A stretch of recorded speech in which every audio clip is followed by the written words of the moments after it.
This day in Philly sports history is proud to be a part of the Clashing Conferences Sports Fan Network, where passionate fans make powerful content. Check out theclashingconferences.com and join the squad today.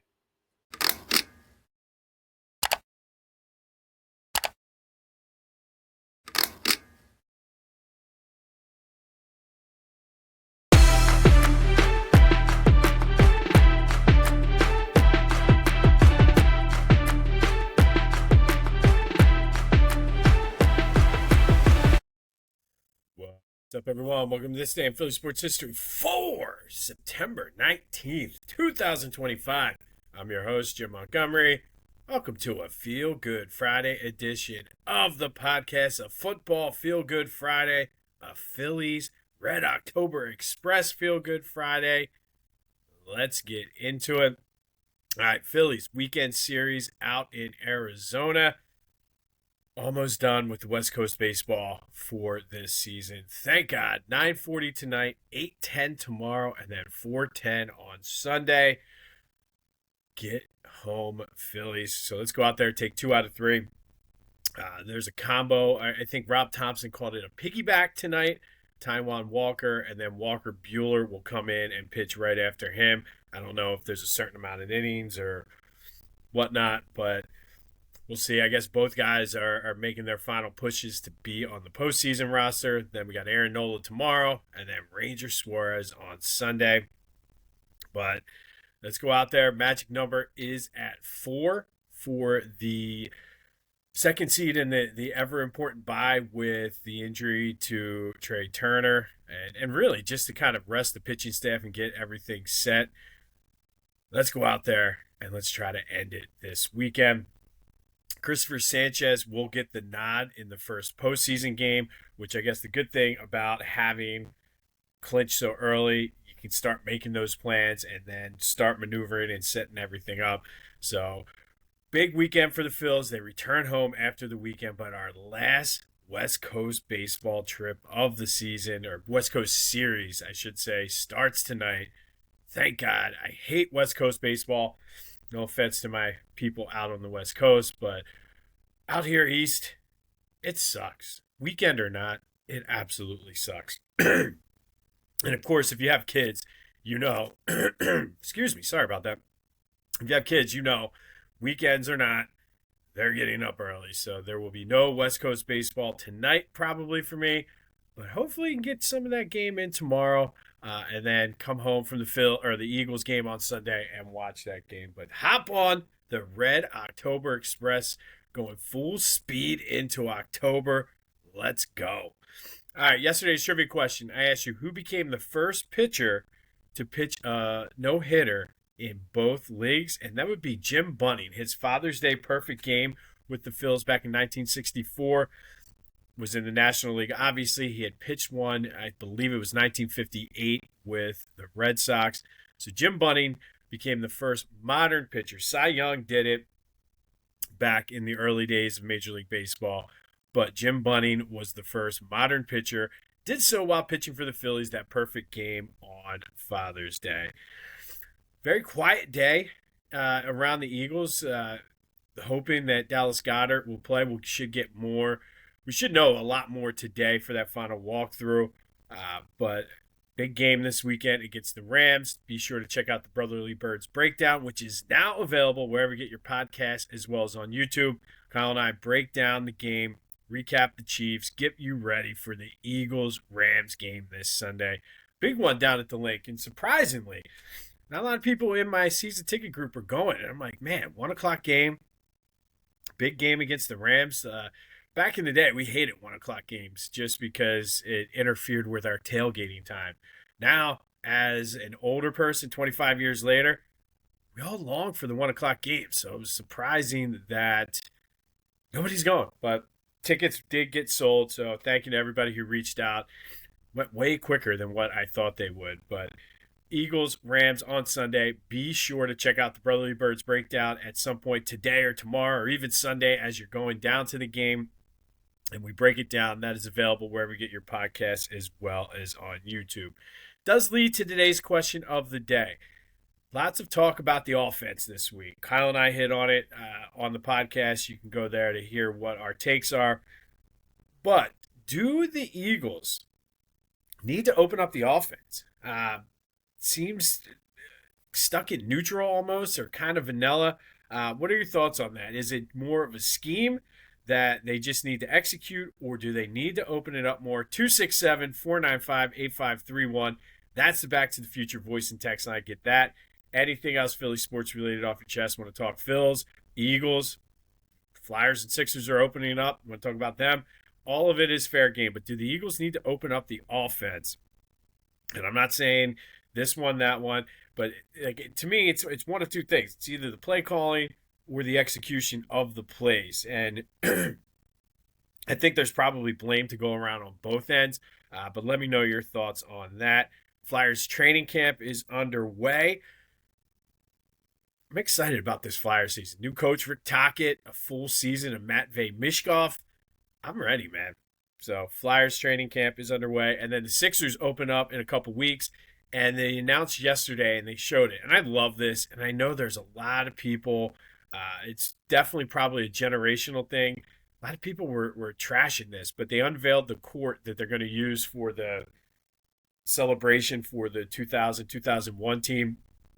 Looks very similar to that court they used at the First Union Center back when they were making that run. I love it. I love the black jerseys. Not necessarily a fan of celebrating 14 times. I think maybe one or two would have sufficed, but I don't know. Let me know your thoughts on that if you want to. But I love the court. And if you haven't seen it, go to the Sixers Twitter account. And they kind of released it. And I saw a couple side-by-side comparisons with the original. Looks pretty damn good. So, I don't know. You all know how I feel anyway. I'm starting to get sucked in again as we get closer to training camp. Lucy, I'm going to kick that damn football this time. All right, some housekeeping. Philly Jimbo is now my Twitter handle, Instagram handle, TikTok, everything but YouTube. It was already taken on YouTube. But follow me on all the socials at Philly Jimbo. Subscribe to the YouTube channel, Jimbo_Mont. That's the best way to stay in the loop of anything that gets released. Turn on your notifications. As soon as anything gets posted, you will be notified. I apologize for my voice. Not sure what's happening today. I don't know if it's the changeover to fall or what, but I do apologize for that. But follow me on social media at Philly Jimbo. And then be sure to like, subscribe, review, comment, all of that stuff. And if you do leave comments, I try to respond to all of them.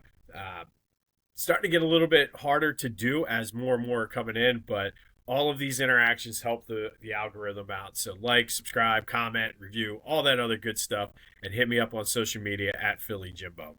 Whether you're coaching Little League, crushing your fantasy league, or just rolling up to a bachelor party like a Philly legend, Lotwin Custom Hype Chains bring the energy. Fully customizable, totally unforgettable, and guaranteed to turn you into the MVP of the moment. Great for teams, groomsmen, or anyone who wants to show off with some serious swagger. Go to Lotwin.com, use the promo code TCCPOD, and get 10% off your own custom hype chain. Lotwin, let's get hyped together. All right, September 19th. We've got a few things to get into today. First, let's go back to 1959. And playing out the string in what would be a 90-loss season, the Phillies traveled to New York and took on the Mets. Or I'm sorry, they did not travel to New York. The Mets traveled to Philly. So let's reset that, restart. 1959, Phillies playing out the string in what would be a 90-loss season, took on the Mets at Connie Mack Stadium.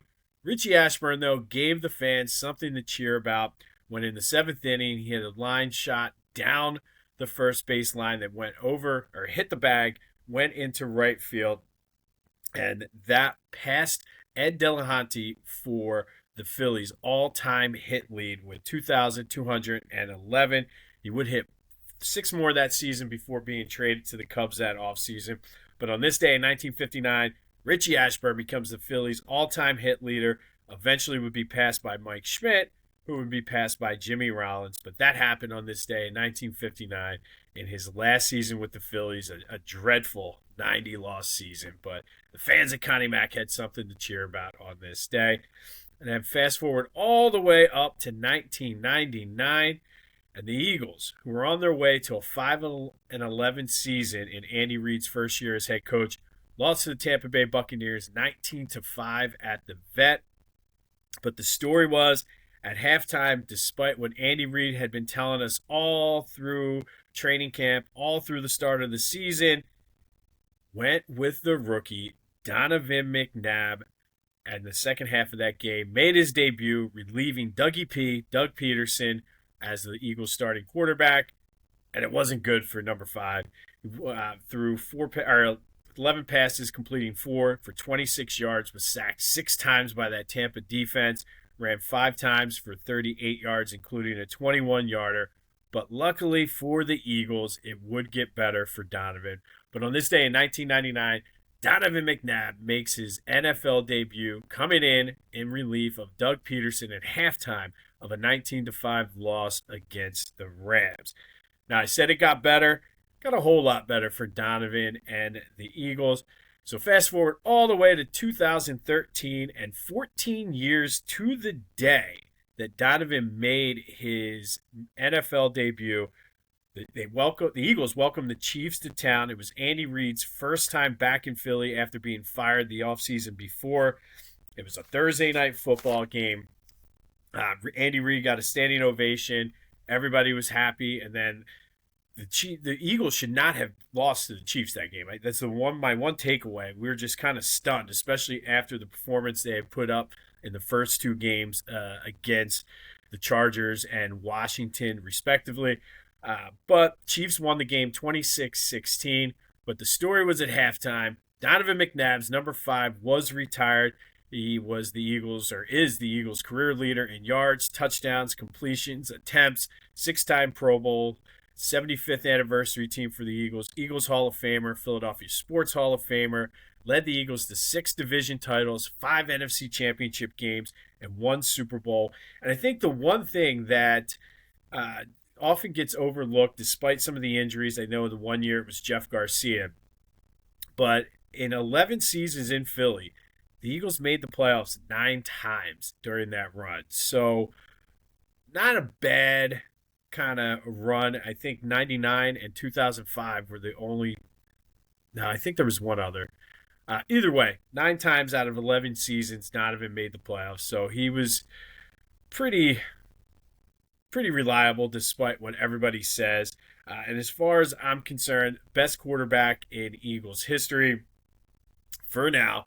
I know Jalen is close, but always will be one of my favorites, despite all his warts, despite all of the issues when he was drafted, getting booed by the knuckleheads in the Dirty 30, which is absolutely ridiculous, but that's a whole other story for another time. Donovan was and is, at this point in time, the best quarterback in Eagles history, and who could forget the way he ended that speech.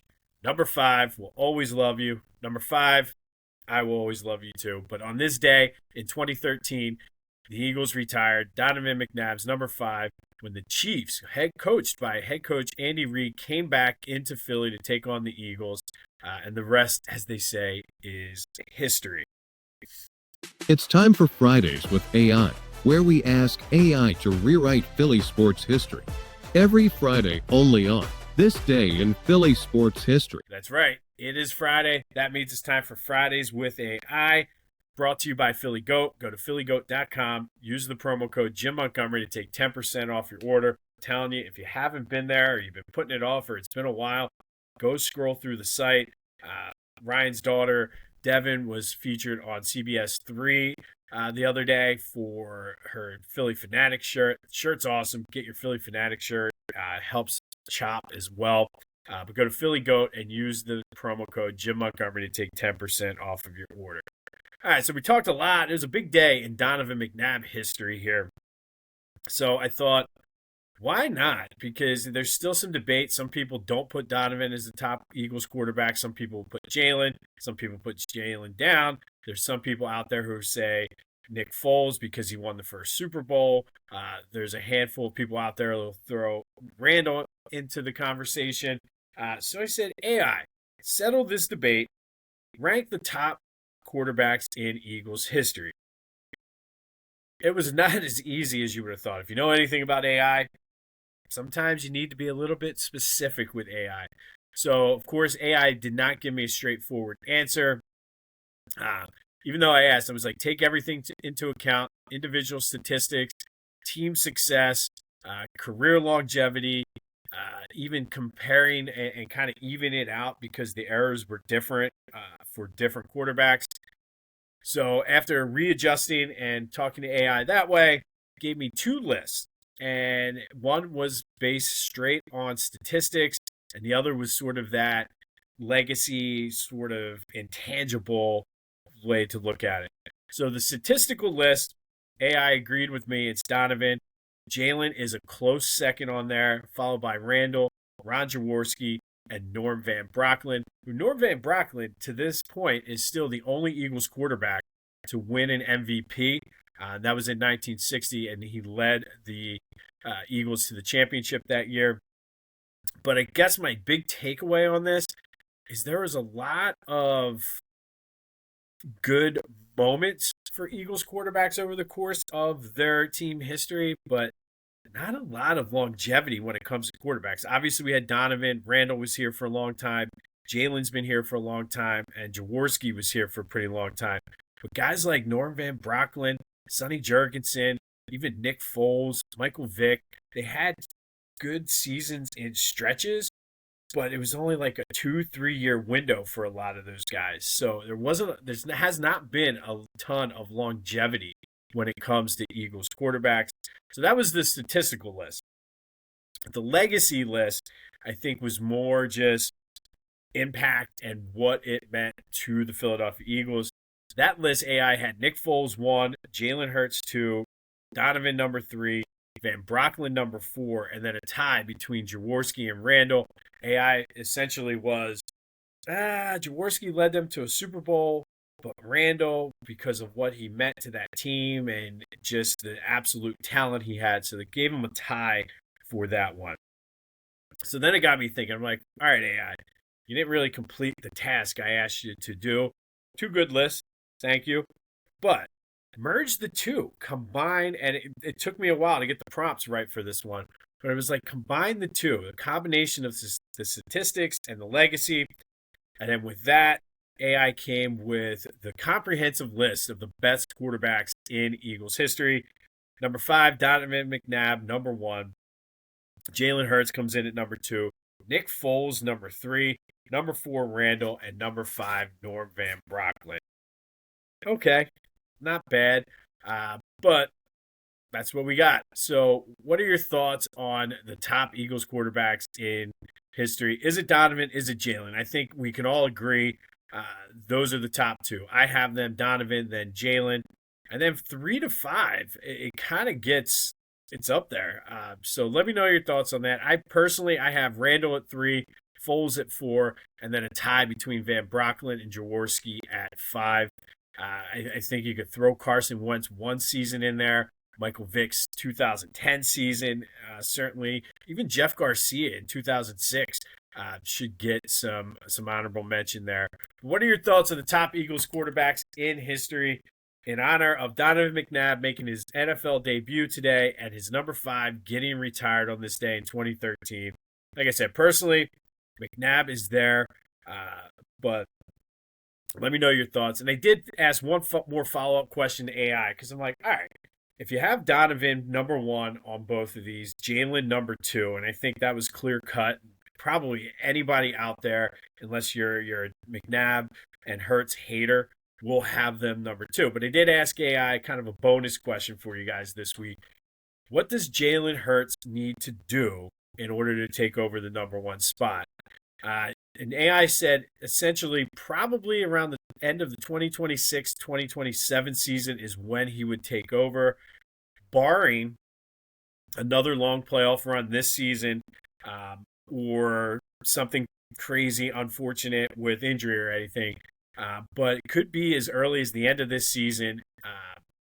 If he leads them on another deep playoff run, he could do it. But we're about a season or 2 away from Jalen being at the top of that list. And truthfully, for me, if he takes them to the NFC Championship game this year or further, he takes over that top spot. So let me know what you think. 267-495-8531.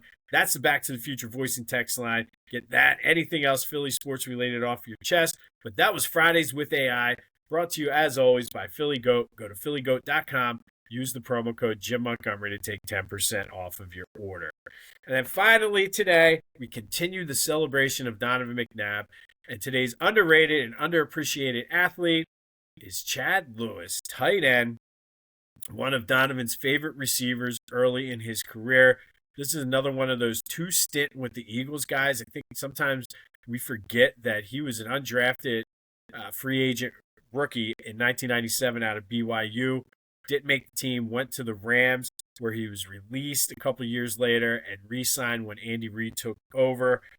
Played through lots of pain. He was a warrior. Didn't miss many games in his whole time in Philly. Only missed 2 games, regular season games. I'll get into that here in a minute. But he was a 3-time Pro Bowler, played through that, attempted to play the season after the Super Bowl, but just never recovered from that Liz Frank injury that he suffered in the NFC Championship game. And that was probably one of my biggest Chad Lewis memories, was catching 2 touchdowns in that 2004 NFC Championship game against the Falcons. Unfortunately for him, he did miss the Super Bowl. And LJ Smith filled in pretty well for him, but certainly missed Chad's leadership in that Super Bowl. But through his career, 229 yards, over 2,000 yards receiving, 23 touchdowns, but was Donovan's favorite receiver, and just was one at the time, was one of the better tight ends in the league. Tight end position wasn't what it is today back then. Chad kind of came in at sort of the tail end, or his career ended at the tail end of his career was sort of the beginning of when tight ends became more of a weapon as we see today. You had guys like Tony Gonzalez, Travis Kelce. But Chad Lewis, good guy, undrafted free agent rookie out of BYU. Donovan's favorite receiver early in his career, probably only receiver early in his career, but that's a whole nother issue. But underrated, certainly underappreciated, and really a shame that he did not get to play in that Super Bowl after playing such a big role in the NFC Championship game to get them there. So Chad Lewis is today's underrated and underappreciated Philly athlete. Let me know your thoughts on mine and AI's list of best quarterbacks in Eagles history. Should be a fun debate this weekend. So let me know your thoughts on that. But on this day in 2013, Eagles retired Donovan's number 5 at halftime of a game against the Chiefs. It was Andy Reid's return to Philly as well. The crowd gave him a standing ovation, and he repaid us by beating us 26-16. 1999, Donovan made his Major League National Football League debut coming into the second half against the Tampa Bay Buccaneers. Wasn't good for number 5, going 4 for 11, 26 yards, and sacked 6 times. In 1959, Richie Ashburn became the Phillies' all-time hit leader, passing Ed Delahunty when he hit a single in the 7th inning. He would go on to be traded that offseason to the Cubs. All right, got a big weekend of Philly sports this weekend. But before we do that, today's trivia question. Donovan was drafted in the 1999 NFL Draft. There were 5 quarterbacks drafted in that first round. Who were the other 4 quarterbacks drafted with Donovan in the 1999 Draft? Hit me up on the Discord channel, which is the first link in the description, or hit me up on the Back to the Future voice and text line, or my social media at Philly Jimbo. But like I said, big weekend for Philly sports. Huge series for the Phillies in Arizona as they're looking to chip away at the magic number for getting that first round bye. Of course, we got the Eagles, Rams, Sunday at 1 down at the Link. Kyle and I get you ready on the Brotherly Birds breakdown. Go check that out wherever you get your podcasts, as well as on YouTube. And then, of course, the Union with a big match this weekend, as well as they're down to the final 4 games of their regular season.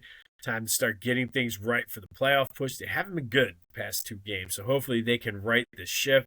It's going to be a beautiful weekend. Good day. good weekend for football on Sunday and kid sports and all the other stuff that goes with that. This has been This Day in Philly Sports History for September 19th, 2025. My name's Jim Montgomery. Go have yourselves a feel-good Friday. And until next time, I'll see you when I see you.